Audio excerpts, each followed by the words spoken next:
Okay, super kabisa jamani, super kabisa. Mambo vipi? I hope tuko poa kabisa. I hope wote mnanipata, mnanisikia vizuri sana. Na karibuni sana, karibuni katika training yetu ya leo. I believe tutajifunza vitu vingi sana kuhusiana na mambo ya recruiting, lakini pia namna gani ya kuweza kujenga biashara yetu kupitia kupitia kujenga watu au kuingiza watu katika biashara. So kwa ambao haumnifahamu kabisa na ndo mara yenu ya kwanza kabisa kuniona, mimi majina yangu ni kama yanavyoonekana hapo, naitwa Wilbard Malia. Namshukuru Mungu sana, nimeijua Forever miaka 10 iliyopita na nikaanza kuifanya biashara right away toka nilivyoshirikishwa kwa mara ya kwanza, na nikaijenga biashara nikiwa niko kama mwanafunzi chuo, lakini sasa hivi nimejenga biashara kubwa na namshukuru Mungu. Mimi ni mtoto wa Forever, nimekulia Forever. Maisha yangu naweza nikasema, maisha yangu toka niko chuo mpaka sasa hivi, maisha yangu yote naweza nikasema financially, mentally, professionally nimejijenga kupitia biashara ya Forever, which ni kitu kizuri na ni kitu ambacho wengi tunajivunia. Sasa hivi namshukuru Mungu nipo katika level inaitwa senior manager, na namshukuru sana Mungu kwa hili, kwa sababu pia nimeshuhudia nikiendelea kugrow katika biashara. Nimeshuhudia jinsi gani na grow kwenye upande wa vyeo, kwenye upande wa kuwakuza watu kwenye biashara, lakini pia at the end of the day nimeshuhudia vipato vyangu vikiongezeka, na yote hii inaturudisha kwenye sisi kujifunza na kujua namna gani ya kujifunza na kujua namna yote hii inatokana na sisi kujifunza. Okay, kujifunza na kupitia zile njia zote ambazo zitatupeleka katika mafanikio, na hakuna kitu cha muhimu sana kama kuhakikisha una attend mafunzo yoyote. So mimi nichukue nafasi hii nikupongeze wewe ambao umejoin hii meeting. Sijui unaisikiliza hii meeting kutoka wapi. I think itapendeza sana kama ukinitaipia location yako hapo kwenye chat, ili niweze kujua unafahamu au una join hii meeting kupitia wapi, ukiwa sehemu gani. Okay, so you can share hapa chini. Kuna mtu yupo UK jamani, kuna mtu yupo UK, sikiliza all the way from UK. Kuna Dar es Salaam, Mwanza, Arusha, Tanga, Ruvuma, Mwanza, Dizi, Mwanza, Tanga, sehemu tofauti tofauti, Tazara, Arusha, Dar. Tuna watu kutoka mikoa tofauti tofauti kabisa wanaisikiliza hii meeting, na ni jambo jema kabisa, na mimi inanipa hamasa zaidi. So mimi nashukuru sana Mungu kukutana na Forever, kwa sababu Forever imenifungua akili yangu sana. Imenifungua akili yangu na imenitransform sana kuwa mtu wa tofauti. The person I am today ni results ya hii biashara. Nimejifunza kutoka kwa viongozi wengi ambao wengine hata sijawahi kukutana nao, lakini najifunza kutoka kwao, na nimejifunza kutoka kwa viongozi ambao nakaa nao, nashinda nao kila siku, wanatufundisha, wanatuelekeza jinsi gani ya kujenga biashara. Nimejifunza kwa watu ambao hawafanyi network marketing, lakini najifunza skills ambazo nakuja kuziapply katika biashara yangu, na hivyo vyote ndo vimetengeneza ile cocktail ya kuweza kufanikiwa katika hii biashara. Kwa hiyo ni jambo jema na ni jambo la muhimu sana kwa mtu yote ambaye uko hapo unajifunza, kwa sababu ni kitu ambacho kitakujenga na kitakufanya biashara yako iweze kugrow vizuri kabisa. Na kama wote tunavyofahamu, hakuna kitu kizuri kama kuhakikisha kila siku unaongeza maarifa juu ya hii biashara, kwa sababu motisha, success na vitu vingine vingi vinakuja kwenye hii biashara baada ukishaanza kuendelea kujifunza na kwenda kupractice vile ambavyo tunajifunza. Kwa hiyo ni jambo jema na nzuri sana. Na wote hapa ndani tumejoin wote hapa, tunajifunza au tunafanya network marketing. Okay? Tunafanya network marketing. Network marketing, biashara ya mtandao. Na wengi tunafahamu ni kitu gani ambacho tunafanya katika network marketing. So leo tutajifunza, kabla tujaenda huko mbali zaidi, leo tutajifunza step 6 ambazo zitakuguide wewe kuweza kurecruit watu like a pro. Recruiting is a process. Wengi hawafahamu, lakini recruiting nimekuja kugundua it's a process. A process ambayo recruiting sio step moja. Recruiting ni process, ni step kadhaa ambazo lazima uzipitie ili ndo ziweze kuleta ile process yenyewe. Nitakuja kuelezea hapo mbele kidogo. Kwa hiyo recruiting kama recruiting ni process ambayo unatakiwa uifanyie kazi. Kuna process ya kwanza, kuna step ya kwanza, ya pili, ya tatu na kuendelea. Na tukiongelea process tunaongelea mfano kufanyaje? Mfano shule ni process. Hivi vitu vyote tunavyovifahamu kuna system na process zake. Kanisani kuna system na process. Shuleni kuna system na process. Sijui msikitini wana system yao na process yao. Kwenye serikali kuna system na process. Hata kwenye network marketing kuna system na process, lakini pia kwenye recruiting kuna process yake na system yake ya kufuatisha. And I believe hizi 6 ambazo nitaenda kushare na wewe leo zitaenda kukufungua sana akili yako na zitaenda kukufanya ukajifunza vitu vingi na kufahamu namna gani unaweza ka recruit watu wengi in a professional way, na vikakusaidia wewe kuweza kujenga biashara kubwa, lakini biashara ambayo ita last muda mrefu. Hutaki kurecruit tu watu wakae kesho na kesho kutwa waondoke. So natoa angalizo jamani. Leo sina slides nyingi. Sijaandika vitu vingi sana, lakini nina vitu vingi ambavyo nimevinote down katika karatasi yangu. So sijaandika vitu vingi kwa sababu nataka unisikilize na nataka uchukue peni na karatasi uweze kuviandika wewe, kwa sababu vitu ambavyo nitaenda kushare na wewe ni vya muhimu sana wewe kwenda kuvinote down alafu uanze kuvipractice. Kwa hiyo sina slides nyingi sana, and vitu ambavyo nitaenda kuviongea vitatusaidia kidogo kidogo. So wengi hapa tunafanya network marketing na tumepartner na Forever Living Products, na tunafahamu kwenye network marketing ni vitu gani ambavyo tunavifanya. So kama tunajenga biashara ya network marketing, wote hapa tunafahamu what we do kwenye network marketing. Ni nini ambacho tunafanya katika network marketing? Tunafanya vitu vikubwa vitatu. Okay? Yani sio sisi tunafanya, lakini tunawasaidiaje watu katika network marketing. Yes, ni frame namna hiyo. Tunawasaidiaje watu? How do you help people kupitia network marketing? How do we help people kwenye hii industry yetu ya network marketing? Tunawasaidiaje watu au tunafanyaje? Tunafanya vitu vikubwa vitatu. Kitu cha kwanza ambacho tunakifanya ni sisi tunawasaidia watu kutumia hizi bidhaa, kutumia bidhaa za Forever. That is number one thing ambacho tunakifanya. Cha pili, tunawasaidia watu kupromote bidhaa za Forever. Tunawasaidia watu kupromote bidhaa zetu. Lakini cha tatu pia tunawasaidia watu kwa kubuild team, kwa kubuild network, kwa kujenga biashara. And those are the few things ambavyo tunavifanya katika biashara yetu. Kwa tunafanya vitu vikubwa vitatu. Sisi wenyewe kuzitumia bidhaa, lakini tunamsaidiaje mtu wa nje? Tunamsaidia mtu kwenye Forever, tunamsaidia mtu kuzitumia hizi bidhaa kwa kuwauzia hizi bidhaa, kwa kuwapa nafasi ya wao kuweza kuzitumia hizi bidhaa, meaning kwamba wanaweza kajoin biashara wakaanza kuzitumia hizi bidhaa kwa discount. Namba 2, tunawasaidia kwa wao kuwafundisha namna gani ya kwenda ku retail hizi products. Maana yake not only sisi sasa tunaongelea watu wengine ambao watajoin biashara. Our team tunawasaidia kwenda kurecord, kupromote hizi products. Tukizipromote hizi products au wao wakizipromote hizi products, maana yake wanatengeneza pesa. Cha tatu, tunawasaidia kujenga biashara. Tunawasaidia wao kutengeneza biashara. Sasa ni muhimu sana tukiwa tunaongelea recruiting ufahamu kwamba kupitia kujenga biashara, kuwasaidia watu kujenga biashara, ni sisi kuweza kuwa recruit wao. Okay? Hii ni concept muhimu sana kuifahamu. Sisi kuwasaidia watu wao waweze kujenga biashara, waweze kubuild a business, ni sisi kwa kuwa recruit waweze kujenga biashara. Okay, kuwa recruit tuwasaidie jinsi gani na wao wanaweza kujenga biashara kupitia Forever Living, kupitia network marketing.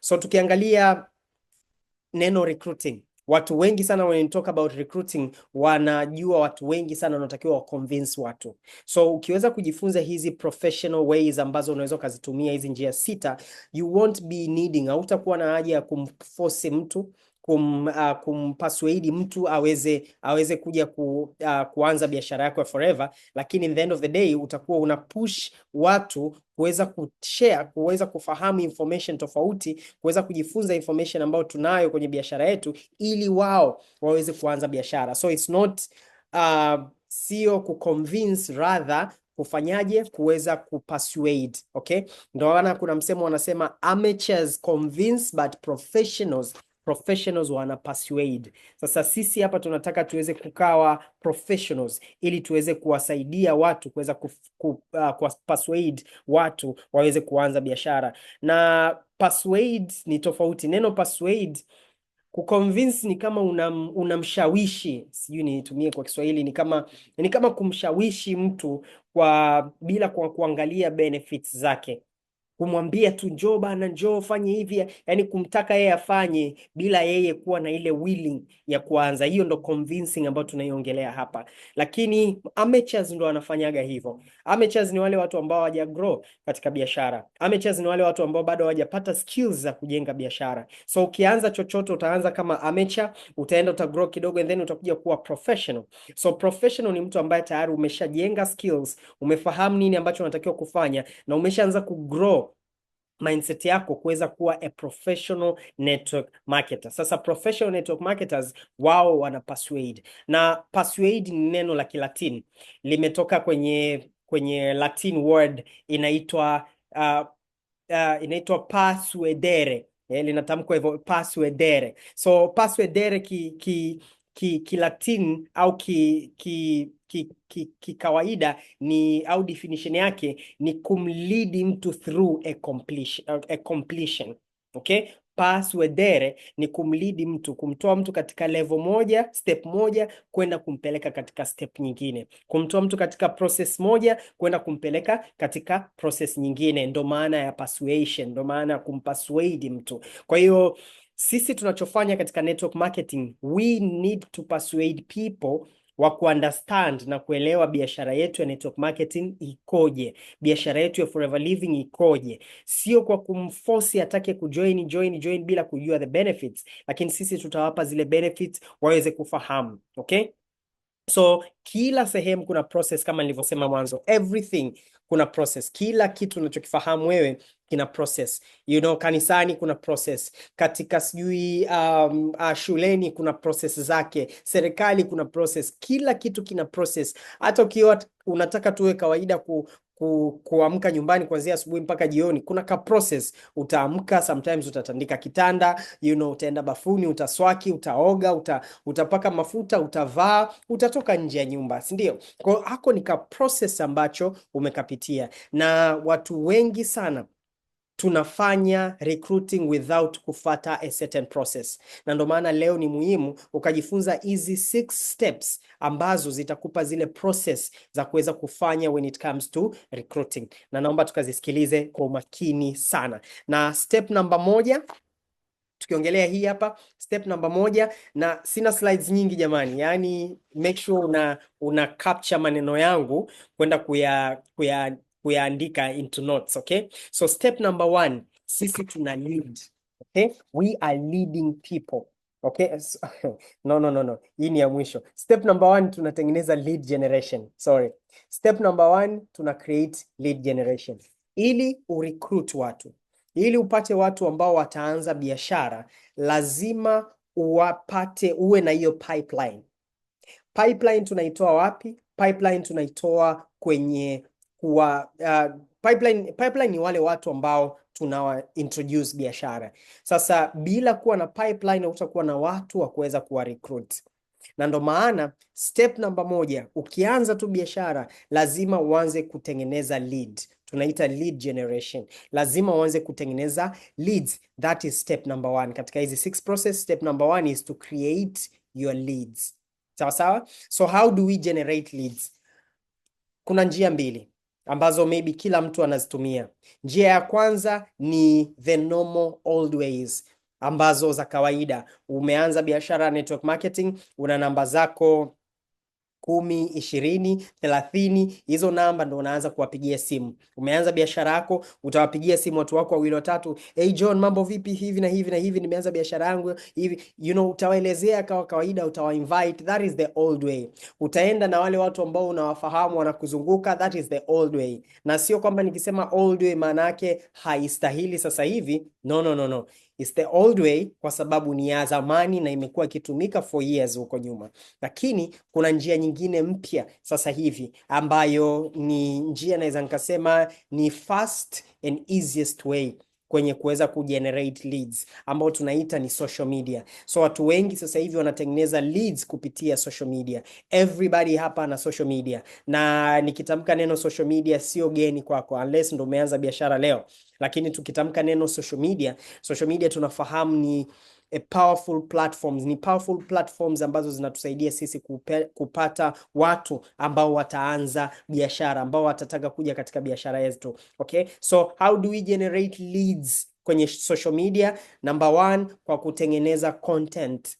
Kutengeneza content na maanisha nini? Tengeneza maudhui ambayo utakuwa unayashare katika mtandao wako wa kijamii. Tengeneza maudhui, tengeneza video ambazo maybe zitakurepresent wewe kama nani ili kuweza kupata attraction. Tengeneza videos au picture ambazo utaposti zitawafanya watu wapende kujua unachokifanya. Tengeneza video au post au pictures ambazo utaposti zitawafanya watu waseme bana, hicho unachokitumia ni kitu gani? Hiyo bidhaa unaitumia ni bidhaa gani? Hiyo product ambayo umeitumia hapo inafanya kitu gani? Hizo zote ni lead umeshaanza kutengeneza. Yule mtu anavotoka katika posti yako alafu anakuja katika Instagram yako, anakuja katika WhatsApp au anakutafuta kwenye namba yako, maana yake hiyo tayari tunaita ni lead. So process ya kwanza tunatakiwa tutengeneze leads, ni lead generation. Okay, that is the first process. Unaweza ukaamua kutengeneza lead kupitia normal ways, old ways, au unaweza ukaamua kutengeneza leads kupitia social media. Vyote hivi ni vitu ambavyo wewe unaweza ukavifanya kwa njia kubwa sana. Now, leo sifundishi social media. Social media ni shule kubwa sana sana sana. Sifundishi social media hapa leo, lakini kuna mafunzo mengi ambayo yanaendelea kuhusiana na social media, and you have to make sure kwamba unaendelea kujifunza ili uweze kupata vitu vingi zaidi. Kwa hiyo that is number one. Number two, katika hii process, number 2 ni ask questions. Uliza maswali. Okay? Uliza maswali. That is number 2. Uliza maswali. Ukiwa unafanya lead generation, maana yake umewapata wale watu wameshakuja. Umempata mtu amekuja kwako. Umetengeneza content huko, umeongea na mtu, umepata namba yake ya simu, huyo mtu tayari yupo kwako. So kuna approach mbili ambazo unaweza ukazifanya katika kuask maswali. Approach ya kwanza unaweza ukaita ni direct way au ni direct approach, ambao unamfuata mtu direct amekuja, au mtu amekufollow tu Instagram. Na yes, na hisi ndo mfano mzuri. Let's say mtu amekufollow Instagram, mtu mpya tu kakufollow Instagram. Tayari huyo mtu unaweza ukamfanya a lead. Unaweza ukatengeneza a lead. Maanake umeona pale so and so followed your account. So utakachoenda kukifanya, utaenda kwenye DM yake moja kwa moja. So kuna njia mbili. Kuna njia ya kwanza ya direct na njia ya pili ambayo ni relationship building. Okay? So ngoja niweke kabisa hapa. Njia ya pili ni ya kubuild relationship. So hii ya direct ikoje? Hii ya direct iko hivi. Ni wewe unaenda direct kwa yule mtu kumuuliza kuhusiana namna gani kama angependa kufanya unachokifanya. Na kuna mifano mingi sana ambayo tunaitumia. Kuna njia nyingi sana ambazo watu wanazitumia kutuma zile message ambazo sisi tunaziita labda prospecting messages. Lakini mimi kuna hii message ambayo nimeanza kuitumia recently na nimeona inanipa matokeo mazuri sana nikiwa nataka kwenda direct kwa watu. Okay, hii message ya kwanza namtumia mtu, namwambia labda, hey John, I'm just curious. Would you be open to check out some more information on a game-changing system that I use to make money on social media? Now, kuna maneno key hapo nitaweza kuya-emphasize. Number 1, game-changing system. Sijataja biashara, sijataja nini, and I can tell you for sure. Yes, unaweza kuvitaja, sio vibaya, na mimi nimesha recruit sana kwa kuendelea kutaja biashara. Kuna biashara nafanya, kuna biashara nafanya. Sometimes natumia maneno kama business project and vitu kama hivyo. Lakini recently nimeweza kutumia neno game changing system. Nimeweza kutumia neno system. So watu wengi ukiwatajia neno system, wanafahamu ni kitu ambacho tayari kipo in place, kwamba wao wakiingia hawatakiwi kuanza invent vitu kuanzia mwanzoni. Wanafahamu kabisa hichi ni kitu ambacho kipo ready kwa ajili ya mimi kwenda kukifanyia kazi. Na ndio maana watu wengi sana nikimtumia hii hapa game changing system, wengi wananiambia okay, what system is that? And then ndo nawapeleka katika process nyingine zinazofuata. Kwa hiyo kuna keywords hapo. Neno system, unaweza kutumia system, unaweza kutumia project, unaweza kutumia anything ambacho wewe unataka kukitumia. Hiyo ni njia ya kwanza. Njia ya pili, okay, now mara nyingi nikimalizaga hii sentensi siimalizi mpaka mwisho, siishiagi hapo nilipoishia. Huaga namalizia nasema mwishoni. So maana hapa nasema kwamba system that I use to make money on social media. Okay? And then siishi hapo, naendelea mbele, namwambia no worries if not. I just thought I would ask. So hii sentence inamaanisha nini? Yaani nawambia bana John, mambo vipi ese? Niko curious. Sasa sijui curious tunaikaje Kiswahili? Curious sijui tunaiandikaje Kiswahili. Usiende kwenye ile Google Translation. Hebu mtu aniekee hiyo sentence Kiswahili hapo. Curious, shauku. Safi sana Mushi. Shauku, nina shauku. Okay? Shauku. Inaenda kwenye hii sentence kweli? Okay, tujue hivyo. Tuseme John, mambo vipi bana? I say niko curious kidogo. Sijui kama utakuwa uko open kuweza, ili niweze kukutumia uangalie information ambayo information kuhusiana na a game changing system ambayo naitumia kuweza kutengeneza kipato kwa kutumia mitandao ya kijamii. Halafu siishi hapo, namalizia kwa kusema by the way, it is okay kama hautataka, nimeona tu nikuulize. Hiyo sentence ni very powerful kwa sababu umempa mtu opportunity ya kuskataa opportunity yako, lakini umeigrab away from that person. Namaanisha nini? Ninavyomwambia by the way, it is okay kama ukisema, sijui kwa Kiswahili tunaiwekaje, by the way it's fine kama jibu lako ni no, au kama the answer is no, lakini nimeona tu nikuulize. So huyu mtu ataona wewe you're not very desperate, wewe you're not very very desperate kwenye hicho ambacho unataka kukifanya. Yeye ataona kwamba umng'ang'anii sana na humuhitaji sana, na mara nyingi sana kuna kitu kinaitwa, kuna fomo fulani ipo inaitwa fear of being left out. Okay? Yani ni ile fear, kuna watu wanakuwaga na uoga wa kuachwa na mambo. Yani kuna mtu akiona kuna jambo linaendelea huko alafu yeye alifahamu, anapata hofu fulani kwamba say what if kuna watu wanatengeneza hela huko afu mimi sijui. Hiyo ni opportunity ambayo ipo huko nje, na unaweza ukaitumia hiyo fear kuweza kuimpose kwa huyu prospect wako kama utaenda direct. And then ukienda direct pale, huyu mtu atakuwa anajibu sahihi, and then most of the times hawa watu wanasemaga yes. Most of the times hawa watu wanasemaga yes, wanataka kuangalia the opportunity ambayo unayo. Okay? So hiyo ni njia ya kwanza. Njia ya pili ni relationship building. Okay? Njia ya pili ni ya kujenga relationship. Sasa hii ya relationship building ni njia ambayo maybe tunasemaga ni ile tunajenga rapport. Okay? Unajenga relationship. Kumbuka bado tuko kwenye ku-ask questions. Step ya pili, tuko kwenye ku-ask questions. Jamani, nikifanya hivi mapulizo yanatokea. So tuko kwenye ku-ask questions, kwenye kuuliza maswali ambayo ni step namba 2. Lakini kwenye kuuliza maswali, hili nililokuuliza hapa ni direct, nalo ni swali. Umempata yule lead, umeenda direct kwenye kumuuliza swali, hujataka kuremba. And then process kwenye ask questions kuna njia ya pili, ambayo hii njia ya pili ni ya kubuild sasa relationship. Hii ni wewe una get kumjua huyu mtu. John ni nani? John anafanya shughuli gani? Una connect na yeye kabla hata ya kushare opportunity yake. Nao katika maswali ambayo unapenda unatakiwa umuulize John, na mina shauri unaweza ukajaribu kuitumia hii mbinu katika maswali ambayo unataka kubuild relationship, lakini maswali ambayo unataka kumuuliza John yawe maswali ambayo yako katika acronym moja inaitwa LORD. LORD ya LORD, na hii nimeisoma katika kitabu fulani cha Fraser Brooks. Anasema Fraser Brooks, kitabu chake kinaitwa I Dare You. Ameongelea mambo ya network marketing and social media. Very powerful book. Ukipata nafasi ya kukisoma, it is a very very powerful book. Kule ndani ameongelea LORD. LORD ni LORD. Okay? So ukiwa una ask haya maswali, unamuuliza mtu haya maswali, hebu tumia hiyo acronym ya LORD. So L ina stand for location. Ngoja ni type hapa chini kabisa. L ina stand for location.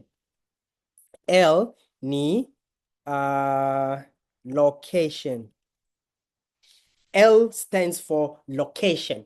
So muulize John location yake ni wapi? Where is John based? John anapenda kwenda wapi? John amezaliwa wapi? Muulize haya maswali John ili uweze ku note down what kind of a person John is. Number 2, hiyo O ni ina stand for occupation.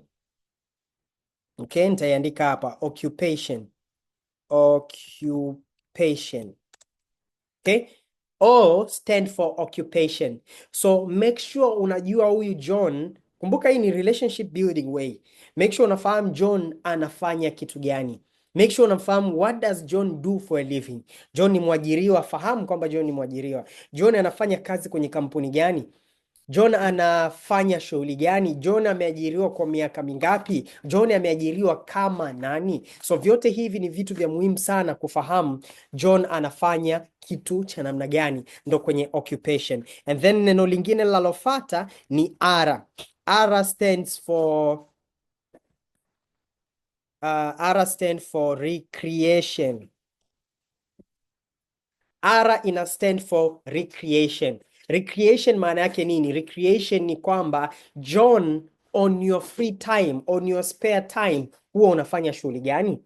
So muulize John, okay, hivi John ukiwaga free na nini, katika ile kubuild relationship. Inaweza ikawa ni ka process karefu kidogo, lakini no, one of the best way ya kuweza kurecruit watu kirahisi ni wewe kuweza kubuild mahusiano, kujenga mahusiano na hawa watu, prospect wako. Inaweza ikakuchukua muda, but I'm telling you, huyo mtu akisema ana join biashara, definitely atajoin biashara kwa sababu umempa nafasi ya kuweza kumjua na yeye anakufahamu vizuri kabisa. Recreation, muulize John, unafanya unafanya mambo gani ukiwaga free, katika muda wako free. Yote hii anakutengenezea njia baadaye ya kuja kumuuliza maswali, na pia ni njia ya wewe kuja kumfollow up vizuri John, ukiwa unamwalika kwenye opportunity yako, ukiwa unamuinvite katika fursa, ukiwa unataka kumtumia presentation. Zote hizi kwa sababu ushajua John free time yake most of the times anakaaga na kuangalia TV.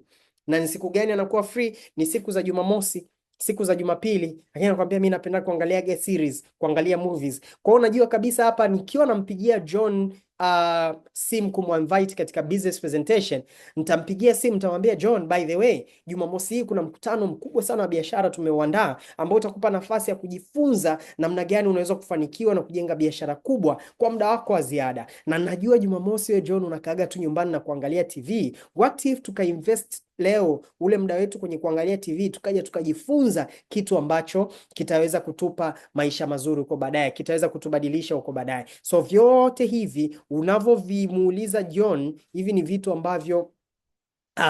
vitu ambavyo wewe baadaye utakuja kuvitumia. Who can guess D? D ni nini? D ni dreams. Okay? Dreams. So hakikisha unamuuliza John dreams zake ni nini. John anataka kuja kuwa nani? What are the goals? John una malengo gani? Katika conversation yako mwambie John, by the way, mwaka huu 2025 una malengo gani? What is your biggest goals mwaka huu? John atakwambia mimi lengo langu kubwa ni kupungua uzito. John atakwambia mimi lengo langu kubwa ni kuweza kuanzisha biashara yangu. Hiyo yote inakupa wewe nafasi ya kuweza kupitch information yako, kupitch opportunity, kupitch bidhaa yako kwa John kirahisi sana, kwa sababu tayari ameshafunguka. Na yote hii ni kwenye kuask question. And the best way ni ipi kati ya njia ya kwanza au njia ya pili? Which is the best way? The best way ni ile njia ya wewe ambayo utaamua kuifanya consistently. Mimi sitaki kukwambia ile ya direct ndo the best, wala sitaki kukwambia hii ambayo ya indirect ndo the best. But one thing I can tell you, the best one ni ile ambayo wewe utaifanyia kazi consistently. Kila mtu ana njia yake, kila mtu anaamua kutumia na itumia yeye, lakini utakayoifanyia kazi consistently, that is the one ambayo itakupa matokeo mazuri zaidi. So katika step number 2 ya ask questions, unaweza ka approach na hizo two different approach which they are very very powerful. Now tuende kwenye step number 3. Step number 3. Kumbuka step number 1 tumesema ni nini? Step number 1 tumeshasema kabisa ni lead generation. Step number 2 tumesema ni kuuliza maswali. And then step number 3 tunaenda sasa kufanyaje? Tunaenda kufanya presentation. This is very powerful. Na huyu mtu tayari umeshamuuliza maswali yote. Huyu mtu tayari ameshasema yes, nipo tayari kuangalia hiyo game changing system yako, then tunampeleka katika presentation. Now presentation ni sehemu ambayo sasa unaenda kushare biashara. Hii ni sehemu ambapo wewe sasa unaenda kushare opportunity yetu ya forever. Hii ni sehemu ambapo unaenda kushare jinsi gani hii biashara inaweza ka change maisha ya John, inaweza kumsaidia John akatimiza malengo yake, inaweza kumsaidia John akaishi maisha mazuri. Hii ni sehemu ambapo utaenda kufanya those things vyote kwa pamoja. Kwa hiyo ni very very powerful. Hakikisha una share the presentation. Now tukiongelea presentation, zipo njia nyingi sana ambazo tunazitumia kuweza kufanya presentation. Zipo njia nyingi sana. Njia ya kwanza inaweza ikawa ni webinar. So unaweza kufanya presentation kutumia webinar. kufanya kupitia webinar. Webinar inamaanisha hizi meetings za online, na webinar zinaweza zikawa sio Zoom tu, webinar zinaweza zikawa sehemu tofauti tofauti. So anyway, the first way can be webinar, through webinars. Nyingine inaweza ikawa Zoom meeting kama hizi. Tunafahamu kila Alhamis tuna Zoom presentation ambayo tunafanya kama Forever Tanzania saa 2 kamili. Tunafahamu kwenye timu zetu kuna kuwaga na multiple Zoom presentations from different speakers. Tunafahamu kwenye timu nyingine kuna kuwaga na Zoom presentation tofauti tofauti. Wewe tafuta ipi ambao unataka umwalike prospect wako, ipi ambao unamtumia prospect wako kumwalika ili aweze kujifunza kupitia hii biashara. Lakini pia tuna video. Kuna watu ambao wamerekodi video ya presentation.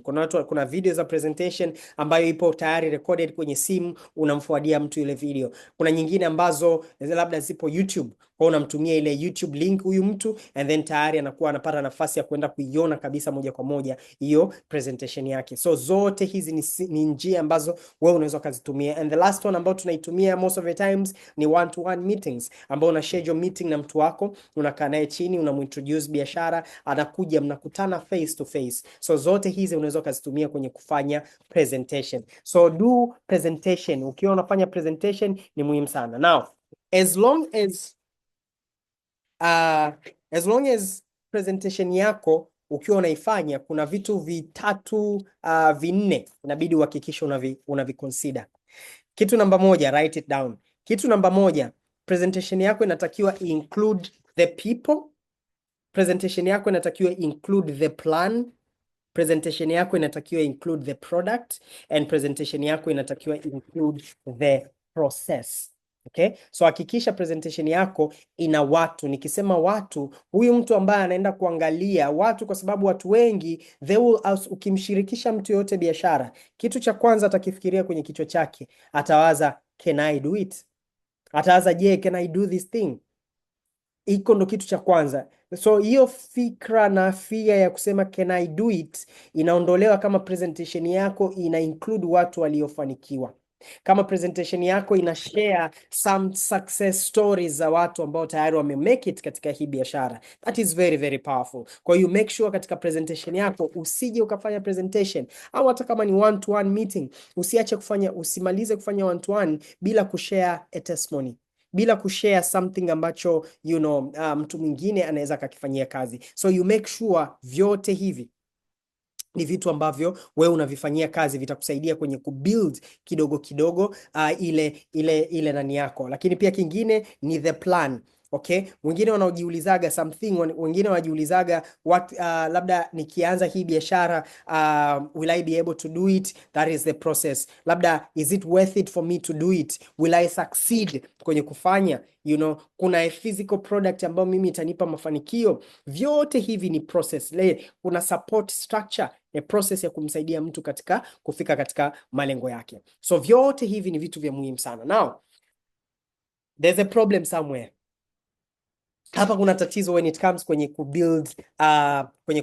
kwenye kufanya hii presentation na kuuliza maswali. Okay? Kuna tatizo somewhere. So wanasema the problem is most people ukiwaambia are you willing to check a game changing system blah blah blah, wengi wanaweza wakasema yes. Okay? Yes kwa sababu gani? Yes kwa sababu some of them watasema yes kwa sababu wanataka tu kuwa curious ni kitu gani huyu jamaa anakiongelea. Okay? Ni kitu gani huyu jamaa anakiongelea. This is a very powerful thing, inabidi ukinote down. Some people will be curious, but wewe utafuti wale curious people. You are looking for serious people. Wanasema curious people are just suspects, but serious people are prospects. Okay? So ukiona yule mtu unashare naye the opportunity, unashare naye hichi kitu, lazima uweze kumqualify huyu mtu. Now hii inaenda haipo kwenye presentation. Hii ipo before presentation. Now write it down, andika sehemu before presentation nahitaji kumqualify prospect wangu. Kivipi?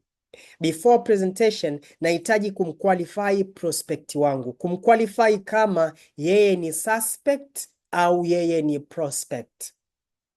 Kama ni prospect, utaona yuko serious kwenye kila kitu ambacho utaongea naye. Kama ni suspect, yeye atakuwa curious tu, nini hicho, sijui nini. Most of them how those people don't really make decision ya kujoin biashara.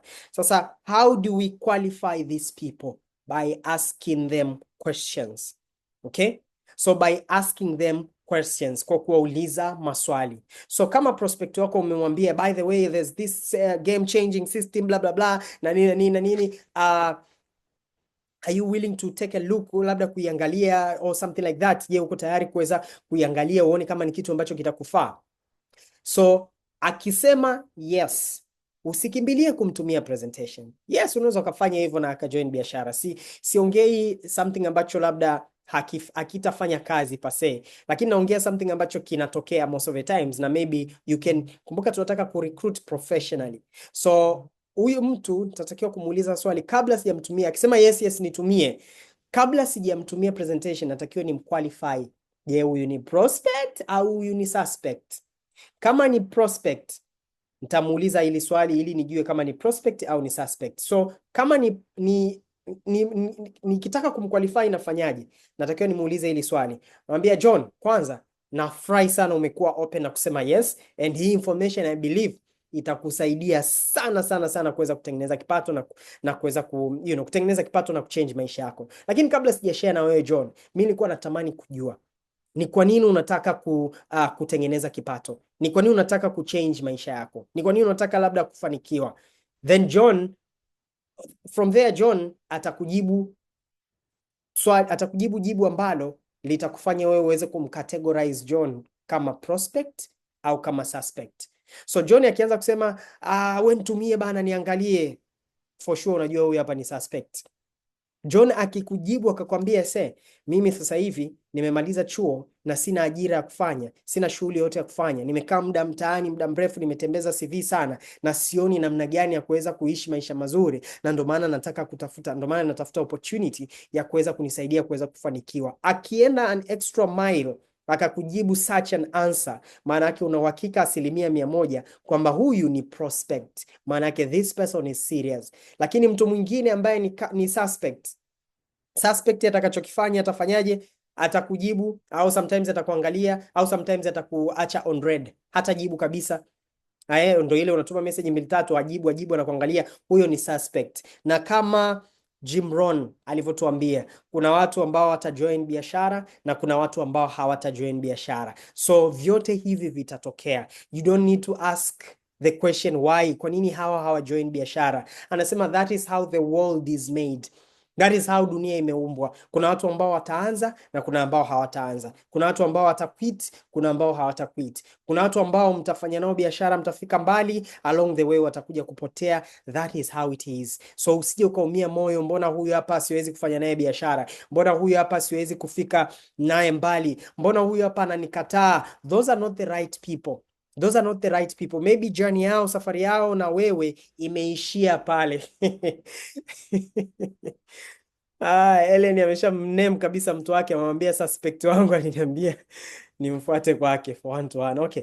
Kwa hiyo all these things inajua kabisa ukishaanza kuuliza haya maswali utaweza kusave muda wako vizuri sana ukiwa unafanya process nzima ya recruiting, na inakuwa rahisi sana kuweza kujifunza so many things when it comes to building your business and recruiting more people. So understand hichi kitu kwamba you are meant for this business, and that's why you're here listening to this training today.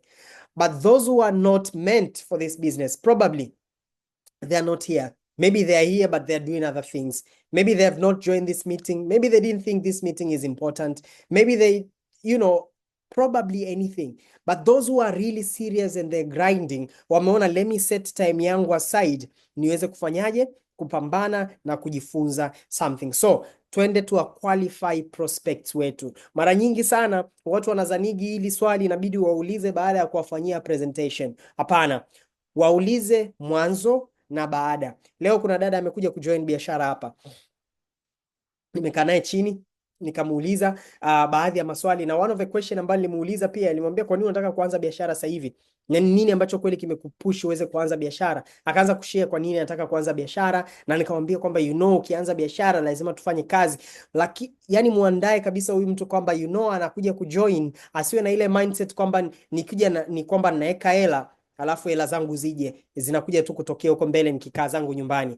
They don't have, wasiwe na ile mindset ya kwamba nda join network marketing alafu nitakaa hela zinakuja. They have to understand hii imeitwa network marketing. Kuna work pale katikati. Network, kuna work pale katikati. It means kuna kazi lazima ifanyike ili uweze kuwa a successful network marketer. Nobody in network marketing ambaye amefanikiwa hajafanya the work. Everyone that you see huko nje ameachieve massive success katika hii biashara. Everyone in those places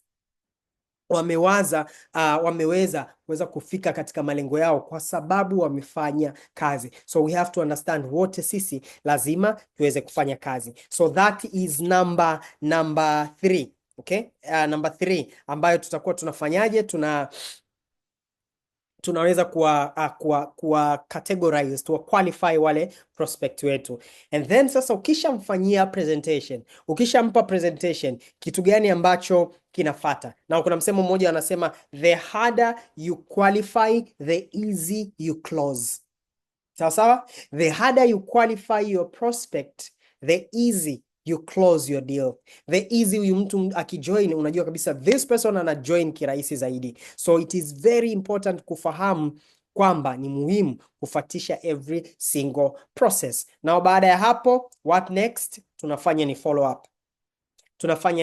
Now, if not Jim Rohn, ni Eric Worre alisema the fortune, I think ni Jim Rohn, alisema the fortune is in the follow up. The fortune is in the follow up.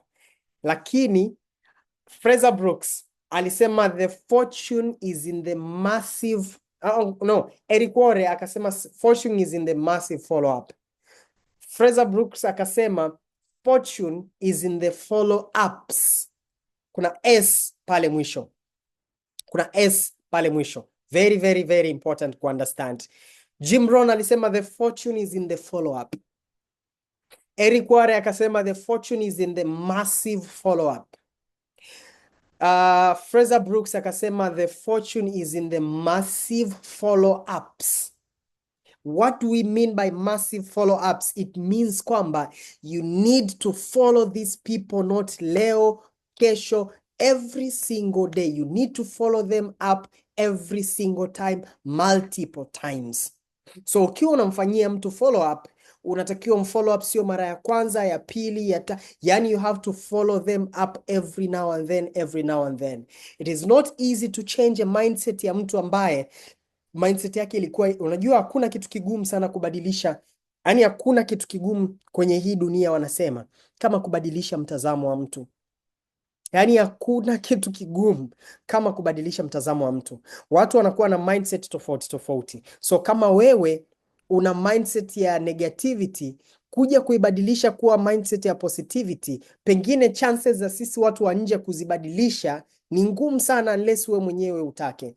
So you can imagine trying to change mindset ya mtu kutoka kwenye kuwaza traditional job, kutoka kwenye kuwaza biashara tu ya kawaida, kutoka kwenye kuwaza network marketing is a scam, kumbadilisha mindset yake kuja kuwaza this can be an opportunity ambayo itanifikisha kwenye malengo yangu. Mi huwaga nikifanyaga orientation au nikiwa nafanyaga planning meeting yangu na watu wangu wapya, mwanzoni pale nawaambiaga, nawapitishaga katika lile gurudumu linaitwa developing au developing the right mindset.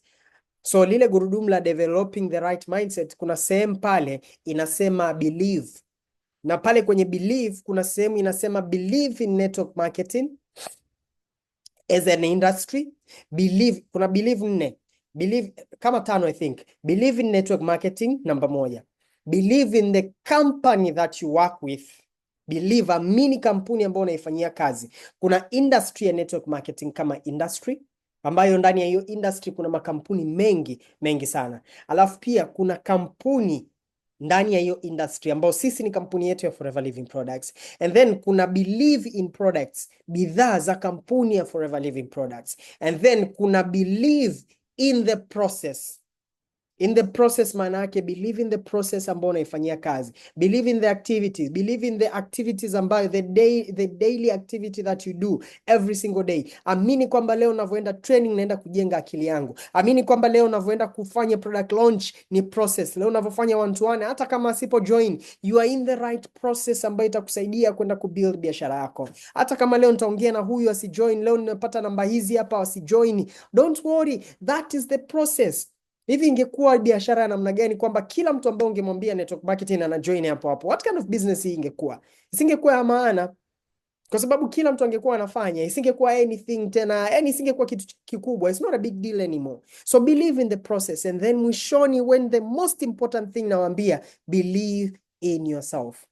Yani bora hata usiamini the industry, bora usiamini the company, bora usiamini anything else. If you don't believe in yourself, kama utaamini utafanikiwa, kama utaamini utagrow, kama utaamini wewe utaachieve success, kama you won't believe you are a leader, kama you won't believe you are a mentor, kama you won't believe kwamba you will take your team to the right direction, kama you won't believe that there are leaders that emerge katika timu yako, then there is nothing else.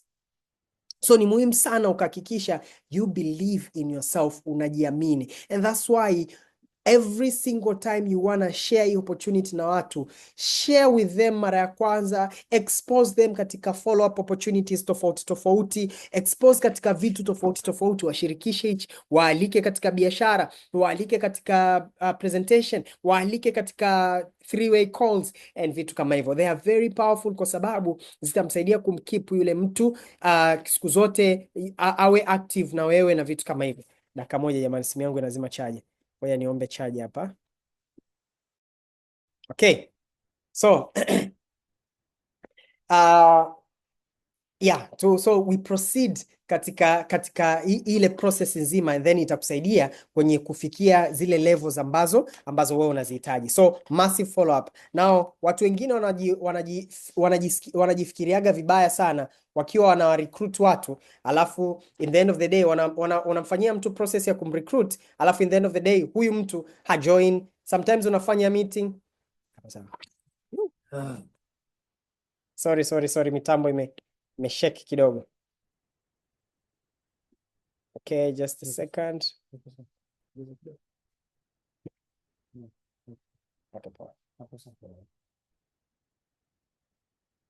Okay.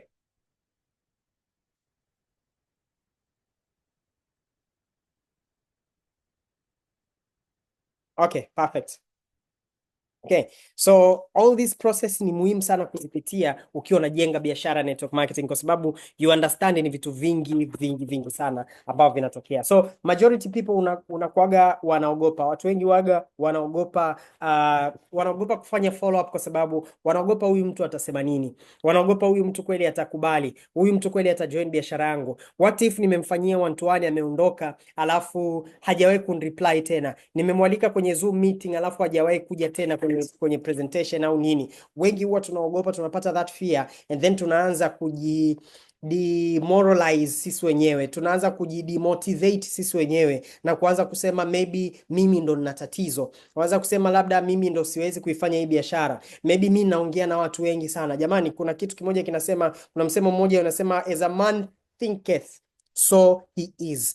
Unavyojiwazia ndo jinsi ulivyo.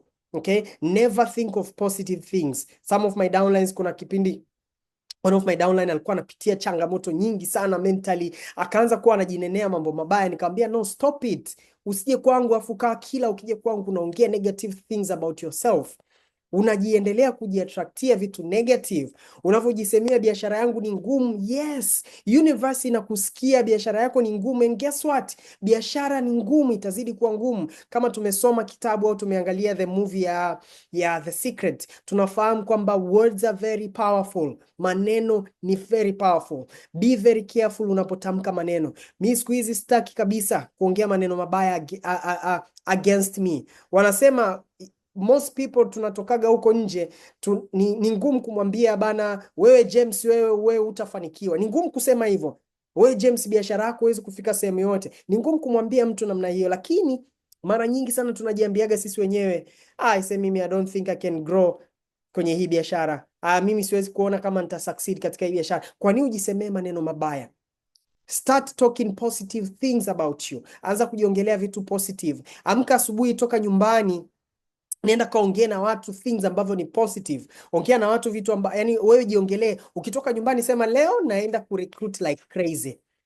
Toka nyumbani sema leo it's gonna be a beautiful day kwa sababu today I'm getting somebody to buy my product. Leo I'm getting a prospect ambaye atanipa a positive answer. Usitoke nyumbani ukaongea negative things hata kama umeudhiwa kiasi gani. Wanasema ukiwa nyumbani, umeamka asubuhi, unataka kutoka nyumbani kwenda labda kazini, and then bahati mbaya ukajigonga, so unajua ile unavaa nini ile unajiandaa. Bahati mbaya ukajigonga kile kidole kidogo, so unajua kile kidole kidogo cha mguu kile, ukijigongaga kwenye meza, kwenye engo ya meza au kitanda kinavoumaga. Sasa the moment umejigonga pale, kuna feeling fulani unaipata, unaumia, afu unapata hasira. Ile hasira ukileti ile hasira ikurule, inaharibu everything. Siku yako nzima inaharibika. Utatoka nyumbani utakutana na foleni ya hatari. Utatoka nyumbani utaenda mtaani huko, utakutana na prospect wako alitakiwa aje, kuna kitu kitampitia huko. Mteja wako alitakiwa anunue bidhaa leo, atanunua kwa FBO mwingine. Yani you are attracting negative things the whole day. Siku yako inaharibika from the beginning. So the moment unatoka nyumbani, omba. Omba, mkabidhi Mungu siku yako, mwambie God, na kuachia siku yangu leo, please naomba uifanye iwe ya baraka, iweze kupata everything that I want. And then utaona jinsi gani utatransform biashara yako. Utaona jinsi gani utakavotoka nje, kwenda uko nje vizuri kabisa. Vaa vizuri, pendeza. Guys, test hichi kitu siku moja. Ukiwa unatoka nyumbani kesho, hebu vaa vizuri, vaa smart. Yani vaa smart vizuri, pendeza, pulizia perfume, alafu the moment unatoka pale getini, I am telling you, siku yako nzima utaiona inakuwa super kabisa. Why? You just feel good kwa sababu the moment you start look good, you will feel good automatically. And it is very important kuhakikisha hivi vitu vinatokea kwa sababu our business, it's ni biashara ambayo tuna deal na binadamu. Binadamu ni spirits, na hizi spirits zinaongea katika spiritual worlds tofauti tofauti. So ukiamka asubuhi, mkabidhi Mungu siku yako. Ukiamka asubuhi, pambania wewe kujiongelea positive things about you. Make sure spirit yako inakuwa uplifted from the moment unatoka nyumbani. Ukianza kuidownlift your spirit, then unajikuta siku yako inaharibika kabisa. Kwa hiyo hivi vyote ni muhimu. Hata zile simu za follow up unazozipiga zinaanza kuwa tofauti. Hata ukipiga simu 2 za follow up afu wateja wako au prospect wasipokee simu, wasikujibu, it's okay. Keep smiling. Kwani ni wako wachache? Wako wachache. Yani binadamu tuko duniani watu bilioni tunakaribia bilioni 90 sasa hivi. Tanzania tuna milioni 60 na. And I can tell you FBO hatufiki 2,000. Mimi nakupa siri. Wale active FBO, actually naweza ngasema ordering FBO kila mwezi, ambao wanafanya orders kila mwezi hapa Tanzania, hatufiki hata 2,000 kwa mwezi. Sasa toa milioni 62 ya Tanzania ambao tupo, alafu toa 60,000 na. Kweli siku yako itaharibiwa na mtu mmoja? Siku yako itaharibiwa na mtu mmoja ambaye anakupa negative energy, anasijui anakuharibia your day? No. There are a lot of people there. Nje, twende tukawafanyie kazi, and we are going to change our business. Now, ukishamfanyia mtu presentation, turudi darasani kidogo. Ukishamfanyia mtu presentation, ukampitisha katika follow up system tofauti, zipo nyingi. Unaweza ukamfollow up mtu kwa kuhakikisha amesave namba yako ya WhatsApp. Ni muhimu sana. Yani katika kitu kikubwa cha kufollow up siku hizi ni hakikisha hao watu wamesave namba zako za WhatsApp, na wewe uwe active kwenye kupost kwenye status zako. Number 2, hakikisha amekufollow katika page zako za social media zote. Amekufollow Instagram, amekufollow TikTok, amekufollow pia wapi? Katika Facebook. Muhimu sana. Mimi hamna prospect wangu hata mmoja ambaye hajanifollow Instagram. Actually siku hizi mimi nikiwa naomba namba ya simu na mtu wa kawaida, simuombi namba just namba kitu. Now this is a secret guys I'm giving you. Siku hizi siombi namba, na connect na mtu kwenye social media. Naambia by the way, what's your Instagram handle? Let me follow you on Instagram. Mwingine atakwambia mi Instagram yangu sipostigi sana. Hamna shida, mi nataka yeye anifollow. Akishanifollow mimi, lazima kuna sehemu atapitia, ataona bana ise nataka hii biashara.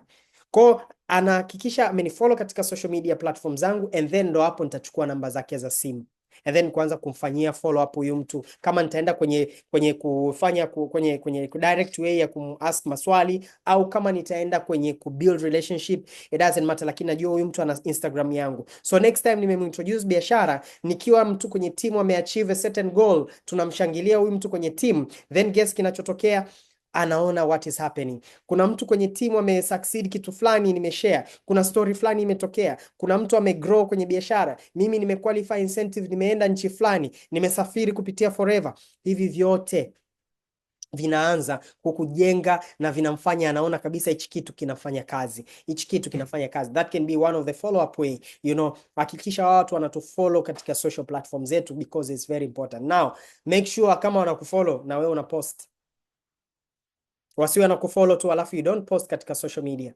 You make sure kwamba unakuwa una post every single day katika social media yako, kwa sababu itakusaidia sana kuweza keep up hichi kitu watu ambacho wanakifanya. Now ukishamfanyia mtu presentation, now hii ni one of the best statement nimepata kwa one of the network marketer guru.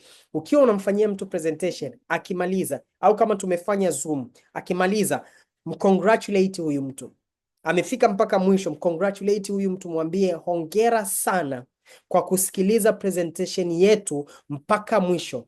Hii imekuqualify kuweza kuwa among the very quality people ambao sisi tunataka kufanya nao kazi. I use this statement vizuri kabisa. Hii itakuqualify kuwa among the quality people ambao sisi tunataka kufanya nao kazi. So either mimi au kiongozi wangu nitakupigia kuweza kukupa more information namna gani you can join au you can start katika biashara yetu. Hiyo wanasema if you treat people if you treat people with royalty, they will also respect you as a royal. Okay? So ni muhimu sana wa treat watu with royalty, waheshimu. Huyu mtu kutenga dakika zake 30 mwanzo mpaka mwisho, it is very important. Okay? So hiyo process yote ya kufollow up na nini ndo itawapeleka watu kwenye kufanyaje? Kwenye kujoin biashara. Kwa sababu the more you follow up, hawa watu watajoin biashara. Now sometimes njia nyingine ambayo watu pia unaweza kaitumia kufollow up ni kwa kutumia other FBOs. Okay? Muangalie mtu yoyote, yani wewe hata kama ni mimi au kama ni kiongozi yoyote unamfahamu yuko very powerful, mwambie kurekodie video. Very simple. Mwambie kurekodie video. Amwambia, hey, mambo vipi? Hongera sana kwa kuweza kuiangalia opportunity yetu. Mimi nimefurahi sana umeweza kusikiliza hii biashara au umeweza kusikiliza hii opportunity yetu. Sasa mimi nikutie moyo, ni kitu ambacho kinawezekana. Mimi nimeweza kuachieve ABC, na na hakika ukitujoin itakuwa one of the best way ya kuweza kufika hapa, kwa sababu unakuwa unaongozwa na Wilbard. Ni mtu sahihi wa kukuongoza na kuweza kugrow biashara yako. Karibu sana, and I cannot wait for you to start your business. Let me tell you something. Hiyo ni video ambayo natoa mfano hapa. Let's say mamangu Mgoyo, najua yupo kwenye meeting hapa, Safa ya manager, kiongozi wetu mkubwa kabisa huko. So let's say nitampigia simu kiongozi Dorcas Mgoyo. Nitampigia simu mama, nikamwambia mama, sasa nina kina mama ambao wao na prospect sasa hivi, nataka unirekodie video.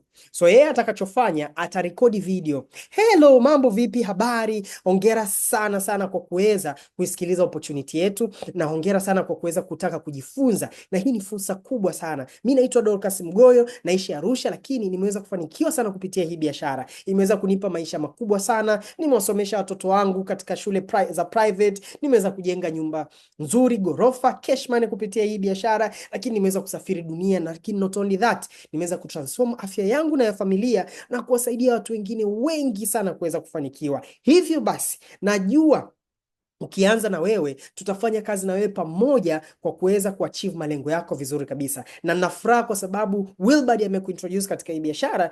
Wilbard ni mtu makini na ni kiongozi mzuri, na utapata nafasi kubwa sana ya kupiga hatua kwenye mafanikio, kwa sababu ni mtu ambaye ana njaa mafanikio. So karibu sana, and I'm super happy, super excited kukuona katika biashara yetu. Hii video moja haijamtaja jina. Hii video moja ni follow up video ambao utawatumia prospect wako wote ambao wewe unahisi wanaendana na kiongozi Mgoyo. So utakachofanya ni nini? Kesho umempata mama fulani ambaye yuko katika sehemu fulani na umemwona kabisa huyu ni powerful, umemtumia, umemfanyia presentation, umempitisha hii process yote. Follow up video zako umezitunza pale. Kiongozi Mgoyo anakurekodia moja tu ambayo hata ichukui dakika 3, dakika 1. And then akisha kurekodia unaitunza. So hiyo video utakachofanya utamtumia yule mama sasa. Let's say tutamuita Mama Jacqueline. Utamtumia Mama Jacqueline. Mama Jacqueline, I said nimetoka kuongea na kiongozi wangu hapa, nimemwambia kuhusiana na wewe na amefurahi sana. Actually amekurekodia hii video. Unamtumia Mama Jacqueline. Ile video mwanzo haijamtaja jina mtu, lakini mwishoni imekutaja wewe Wilbard. Kwa Mama Jacqueline atajua kabisa Dorcas Mgoyo kanirekodia mimi video personally kwa ajili ya mimi kuweza kumotivate watu wangu. Okay? So if you do that, it means kwamba Mama Jacqueline ataona kabisa, I say this is very very powerful. Kwa hiyo tayari itakuwa very powerful kwake, ataona nipo na mtu sahihi na mtu ambaye kweli ninaongozwa na watu makini, mpaka mtu mkubwa kama huyu, na hapo lishare story ya labda kiongozi Mgoyo kwenye presentation yako, anaona mafanikio yake makubwa, unajua kabisa okay, ase kama huyu mama kweli ametenga muda kunirekodia video. This is very powerful. Then hiyo ni njia moja hapo. Wewe kazi yako ukipata mama leo namtumia Mama Jacqueline, kesho namtumia Mama John, kesho namtumia mama sijui nani. Yaani unatuma kwa kina dada, kina wanawake wote ambao unahisi wanaendana na kiongozi Mgoyo. Umempata mwanafunzi, mtafute mwanafunzi kijana ambaye amefanikiwa kwenye hii biashara. Mrekodie video ya Mwantum. Mwambie Mwantum naomba nirekodie video. Mwantum atarekodi video kama hiyo tu kawaida, and then from there ataanza kutuma. Wewe utakuwa ukikutana na kijana unatuma kwa wanafunzi wako, unatuma kwa wanafunzi, unawatumia something like that. That is one of the powerful way guys. Tukianza kuzitumia zitatupa results nyingi sana sana sana. Okay, now tunaenda kwenye step number 5.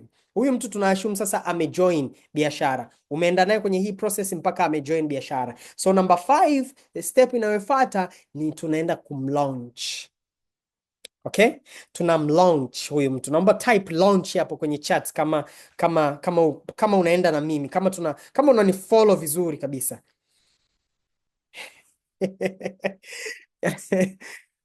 Kiongozi Mgoyo anasema imeisha hiyo. Kama mna wamama jamani, mwende. Andika launch in the chat kama unanifollow. Tunaenda vizuri sana. Okay, thank you so much. I can see all of you, tunafuatana, tunaenda vizuri. Perfect. Beautiful class today. Okay, so tunaenda kwenye number 5. Number 5, we are launching a person. Wanasema amateurs start or join but professionals launch their business. Unajua launching, umeshasikia rocket, ndege ina take off, gari ina start. Ushanielewa eh? Gari ina start. Can you start your car? Tanyonyonyo, una start, gari ina start, inaanza kuaccelerate from 0 kidogo inakwenda.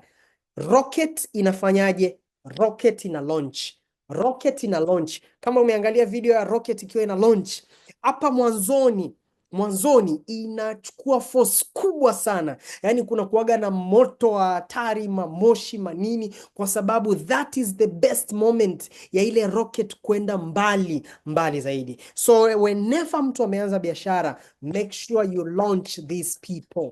Important sana. Mimi nafanya business launch these days. Mtu akianza biashara yangu nitampitisha kwenye orientation. Nikishamaliza orientation namfanyia a special business launch. So business launch is very powerful kwa sababu naanza kumexpose huyu mtu kwa watu wake in a professional way. So how do we do a business launch? Mimi mtu akianza biashara kwangu, so cha kwanza nitamfanyia orientation. Nikishamfanyia orientation, kitakachofuata nitamfanyia a business launch. So nitamwambia sasa kwenye list ya watu wako andika list ya watu wako, and then hawa watu either tutawapigia simu, hawa watu either tutawatumia message, hawa watu either tutawaambia kuhusiana na ABC, tutawatumia information. Then tukishawatumia information, kuna message ambayo nimecraft, sina hakika, maybe nitaituma kwenye group. Kuna message ambayo nimecraft. Hii ni message ya kumwalika mteja. So si launch, hatufanyi product launch, this is a business launch. So tunamtumia prospect wa aina yake yeye. So kwanza tutadefine hii launch ni launch gani. Ni launch ambayo tutaifanya physical au ni launch ambayo tutaifanya online. Kama tutaifanya online, then tunajua hii itafanyika online, message yetu itakuwa based online. Kama ni launch ambayo tutaifanya physically, then tunafahamu kabisa hii launch itakuwa physically, and then that is when tuna share na wale watu, tunatumia watu wa ile message, tunawaalika. Huwa anatengeneza poster kabisa, ambayo poster inani include mimi na huyu prospect na huyu downline wangu mpya, ili yeye atume kwa prospect wake, kwa sababu hiyo event itakuwa specifically kwa ajili yangu mimi na yeye. So tukitengeneza poster kama ile, atawatumia prospect wake. Kwa hao prospect watakavyosoma na ile message inasema kwamba na launch biashara yangu, and I would love you guys muweze kuja kuweza kuangalia how our business is, na uone ni kitu kama ni kitu ambacho kinaweza kukufaa na wewe pia. Most of the people, ukifanya business launch, hawakosi watu wawili watatu ambao wanakuwa katika ile pipeline ya kwenda kujoin. So wanasema again, amateurs they only start biashara au they join biashara, but professionals they launch their business the moment they join your business. So example ya Rocket inavyo launch biashara, na wewe biashara yako ukilaunch, ya mtu mpya ukilaunch, itaenda mbali zaidi, atapata watu wengi zaidi kirahisi, na utakuwa unafanya that act maybe consistently. Okay, number 6 tunaenda kufanya nini? Tunaenda number 6. Number 1 tulisema tunafanya lead generation. Number 2 tukasema tuna ask questions. Number 3 tukasema tunafanya presentation. Number 4 tukasema tunafanya follow up. Number 5 tukasema tuna launch their business after they join. Number 6 tunasema tunaenda ku lead. Okay, this is lead ya leadership. Okay, this is leading. We are leading people. Okay, we are leading people. We are leading people. Wale walioanza biashara tuwaongoze. And the leadership I'm talking about is the duplication kind of leadership. You duplicate watu wako, unawalead watu wako, unawaongoza watu wako, unawaduplicate watu wako, wana join the business, lakini wakijoin biashara, unawaongoza, unawapitisha katika the right system, unawapitisha katika kitu chote hichi ambacho nimekupitisha, ili na wenyewe wakafanye exactly kile unachokifanya, wa duplicate exactly ambacho unakifanya. Kuna mtu mmoja alisema, you should not ask yourself does it work, ask yourself does it duplicate.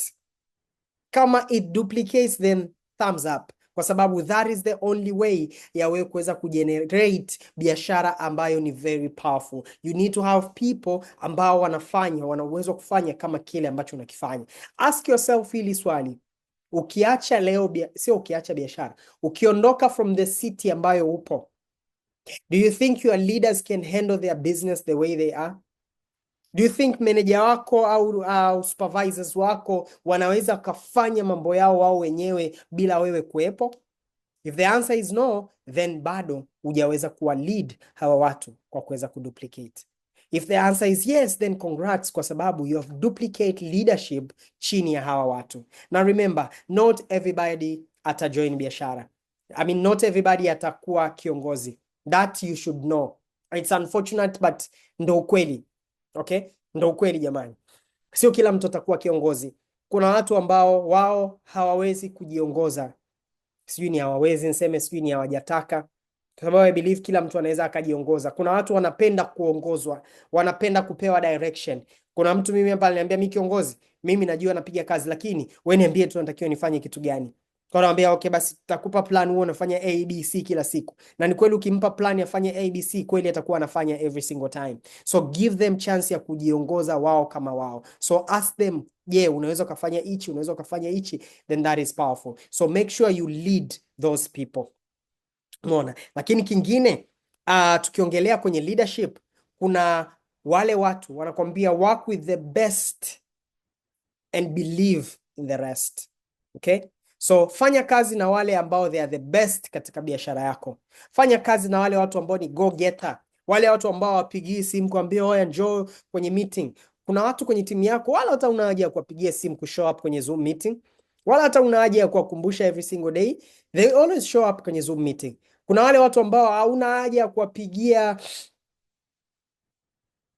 kuwapigia simu kuambia bana say 4cc finish your 4cc. Kuna watu you don't even need to tell them Those are the best people. So work with the best and believe in the rest. Sawa sawa. So wale ambao ni the best, fanya nao kazi kwa ukaribu sana, watengenezee ile leadership system yao vizuri, waongoze vizuri, and those are the people. Now ukianza kuwafanyia kazi wale, then definitely utaanza kuona watu wana grow kidogo kidogo. And Jim Rohn alisema katika Building Your Network Marketing Business, alisema 100% of 80% of people that ambao watajoin biashara yako, kuna 20% ambao watakuwa wanajiongoza, wanafanya kazi, na kuna 80% ambao watakuwa wako tu wanaenda tu kawaida yani. So those 20% are the one ambao watakuwa wana push.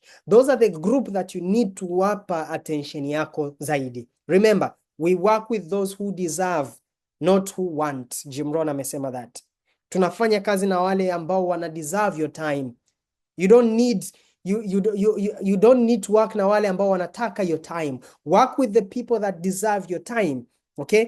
Wewe as a leader, una hundreds of people katika timu yako, and find a way wa kufanya kazi kwa ukaribu sana. 80% of your time, give the 20% of people. 20% of your time, give the 80% of the group. Jim Rohn amesema haya maneno. So wewe kama ni kiongozi, usiwa neglect, ndo maana anasema believe in the rest. Sawa sawa, lakini work with the best. 80% of your time, give those 20%. Wale watu ambao they are go-getters, wale watu ambao wanajiongoza, wale watu ambao kweli ni leaders, wale wape attention yako 80%. 20% of your time, give to the 80% group. Wale sasa the rest, wale ambao believe in the rest, those are the people that unaendelea kufanya nao kazi. Otherwise you gonna burn out. Utajikuta you're giving too much time kwa mtu ambaye maybe hafanyi kazi, maybe unajua tumejoin forever wengi na watu tuko tofauti. Kuna mtu amejoin forever just kutengeneza tu hela kidogo, kutumia bidhaa. You don't need to force mtu ambaye amejoin biashara kutumia bidhaa, umforce aanze kuwa network marketer ajenge biashara. You can't. You'll burn out. Yani you can't force people to succeed. Jim Rohn anasema you can't make people successful. Anasema siku moja yeye alikuwa he was trying to make people succeed katika biashara, he almost die. You will die if you try to make everybody succeed katika biashara. You're gonna die. So you don't wanna die. Kwa hiyo you can't make people succeed. Watu wanataka kufanya. And that is the professionalism way ya kujenga biashara yetu ya network marketing. So hii ni number 6 jamani, sio number 5, ni number 6, inaitwa lead. So we do leadership. Now wale watu wachache ambao umeshawaspot, these are leaders, create group ya leaders. Tunaweza ukawaita LAB, ni Leadership Advisory Board. Tengeneza leadership LAB au lab, unaweza ukaita lab. Tengeneza lab yako. So lab yako ni nini? Lab yako ni wale watu ambao ni Leadership Advisory Board, LAB. Ngoja nitaandika hapa LAB ni lab, LAB, Leadership Advisory Board. The Leadership Advisory Board ni wale watu wako makini ambayo any idea ikipop, those are the first people that I consult. Mimi I have them in my team. Kuna idea yote imekuja, those are the first people nitawauliza. Mtauliza bana, kuna hii idea imekuja hivi na hivi na hivi, unaonaje? I don't just come up na idea nikaileta tu kwenye team never, hata siku moja. I usually make sure kuna wengine ni supervisors, wengine ni managers. So all these people ni watu ambao I treat them kama leaders. Wengine sometimes hata wengine ni assistant supervisors.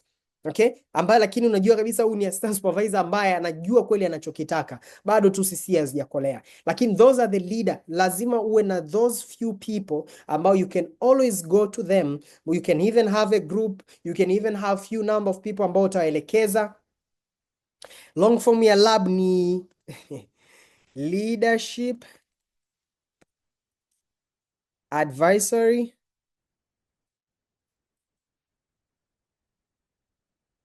Board.